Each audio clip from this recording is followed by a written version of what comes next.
हसीना ख्वाब देखते रह गए। न्यूक्लियर प्रोग्राम तबाह करने के ट्रंप के दावे का खामेनी ने उड़ाया मजाक। इस्राएल को ईरान ने पहुंचाया भारी नुकसान। लंबे समय बाद ईरानी सुप्रीम लीडर का जोरदार भाषण, दुनिया भर में चर्चा। जानेंगे क्या है पूरा बयान। इनके अलावा अगली खबर में आपको बताएंगे सऊदी का बड़ा कदम, मोहम्मद बिन सलमान का लैंड ब्रिज बदलेगा सऊदी की सूरत। 7 अरब डॉलर से बनेगी हाई स्पीड रेल, हवा से करेगी बात। और साथ में आपको बताएंगे गाजा पट्टी में सीज फायर उल्लंघन को लेकर यमन के हौथी ने दी गंभीर चेतावनी। तो आगे बढ़ने से पहले आप सभी से गुजारिश है, चैनल को सब्सक्राइब और रीच के लिए लाइक शेयर कमेंट करना ना भूलें। तो बिना समय गवाए खबरों की शुरुआत करते हैं। दोस्तों, ईरान के supreme leader ayatollah Ali Khamenei ने अमेरिकी राष्ट्रपति के उस बयान पर कड़ी प्रतिक्रिया दी जिसमें उसने दावा किया था कि उसने ईरान के न्यूक्लियर ठिकाने को तबाह कर दिया है। आयतुल्ला खामेनी ने तंज करते हुए कहा, ठीक है, सपने देखते रहो, और साफ शब्दों में कहा कि अमेरिका को यह हक नहीं कि वो किसी और देश को बताए कि उसे क्या करना चाहिए या नहीं करना चाहिए। ये बयान उन्होंने तेहरान में ईरानी खिलाड़ियों और विज्ञान ओलंपियाड विजेताओं से मुलाकात के दौरान दिया। खामेनी ने कहा कि ये युवा देश के लिए गौरव और उम्मीद की निशानी है, जो ऐसे वक्त में आगे आए हैं जब दुश्मन सॉफ्ट वॉर यानी मानसिक युद्ध के जरिए ईरानी जनता में निराशा फैलाने की कोशिश कर रहा है। आयतुल्ला खामेनी ने हाल में अमेरिकी राष्ट्रपति की इस्राएल यात्रा को लेकर कहा, अमेरिकी राष्ट्रपति ने कुछ खाली शब्दों और अपनी बेतुकी बातों से इजरायली यहूदियों का हौसला बढ़ाने की कोशिश की, लेकिन यह सिर्फ एक दिखावा था। उन्होंने कहा कि जून में हुए 12 दिन के युद्ध में ईरान ने इजरायल को जोरदार झटका दिया। इजरायल को यह उम्मीद नहीं थी कि ईरानी युवाओं द्वारा बनाए गए मिसाइल उनकी संवेदनशील रिसर्च साइट को राख में बदल देंगे, लेकिन यही हुआ। खामेनी ने कहा कि ईरान ने अपने मिसाइल कहीं से खरीदे नहीं बल्कि खुद बनाए हैं, जो ईरानी युवाओं की मेहनत और वैज्ञानिक ताकत का सबूत है। उन्होंने कहा कि जरूरत पड़ने पर यह मिसाइल फिर से इस्तेमाल की जाएंगी। खामेनी ने कहा कि गाजा में हुए नरसंहार में अमेरिका खुद इजरायल का मुख्य सहयोगी है। अमेरिकी राष्ट्रपति ने खुद माना कि हम गाजा में इजरायल के साथ काम कर रहे थे, भले ही वो ये ना भी कहते, लेकिन ये साफ है कि गाजा पर बरसाए गए हथियार सब अमेरिकी थे। उन्होंने अमेरिकी दावे को झूठ बताया कि अमेरिका आतंकवाद के खिलाफ लड़ रहा है। खामेनी ने कहा, गाजा में 20,000 से ज्यादा बच्चे शहीद हुए, क्या वे आतंकवादी थे? यही नहीं, खामेनी ने अमेरिका पर आईएसआईएस जैसे आतंकी गुट बनाने का आरोप लगाया।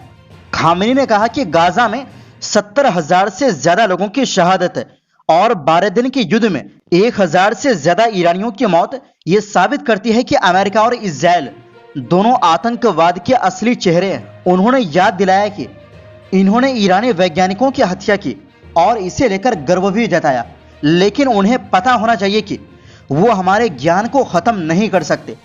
खामेनी ने अमेरिकी राष्ट्रपति के उस बयान पर भी पलटवार किया जिसमें उन्होंने कहा था कि अमेरिका ने ईरान के परमाणु उद्योग पर बमबारी की।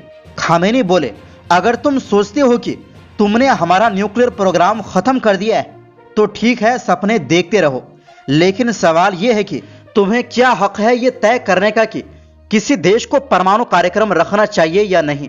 यह हमारी आजादी में दखल है। उन्होंने यह भी कहा कि जब अमेरिका के अंदर ही लाखों लोग राष्ट्रपति के खिलाफ सड़कों पर है तो उन्हें दूसरों के मामले में दखल देने से पहले अपने देश में फैली असंतुष्टि को शांत करना चाहिए। खामेनी ने कहा, अमेरिका कहता है कि वो पश्चिमी एशिया में शांति चाहता है, जबकि हकीकत यह है कि उसी ने यहां युद्ध और मौत का माहौल बनाया है।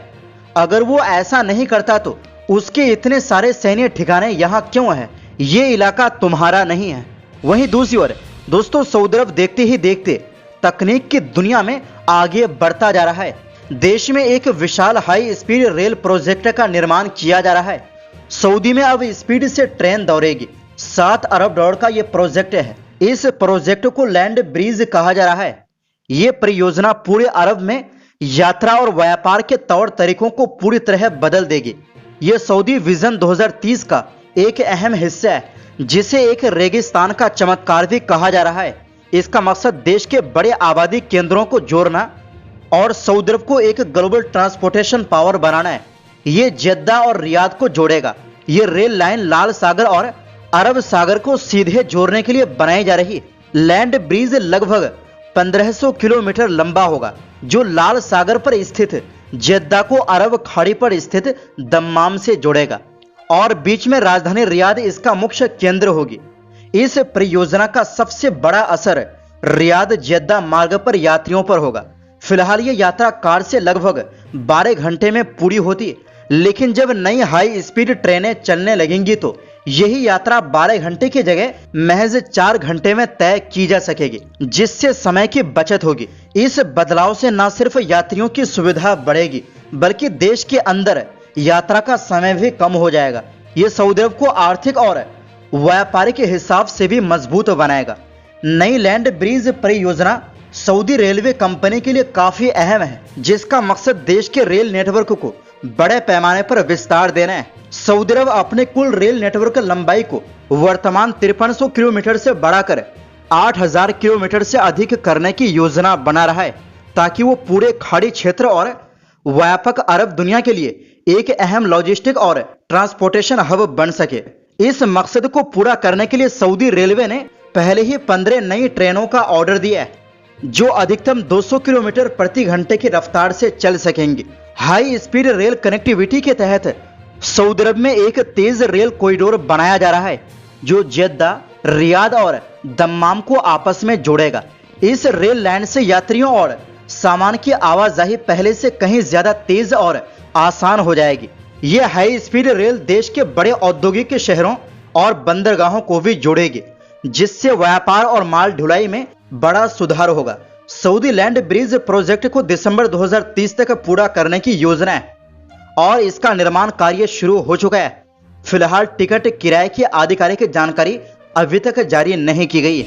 वहीं दूसरी ओर दोस्तों, यमन के हौती समूह ने चेतावनी दी है कि अगर गाजा में संघर्ष विराम समझौता टूटता है तो इसका नतीजा इस्राएल को भारी कीमत चुकाकर भुगतना पड़ेगा।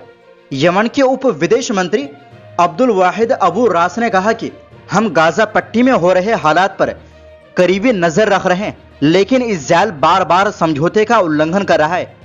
उन्होंने दोहराया कि हौती आंदोलन फिलिस्तीनी जनता के साथ मजबूती से खड़ा है और किसी भी ऐसी हरकत के खिलाफ चेतावनी दी जो युद्ध विराम को तोड़ने की ओर ले जाए।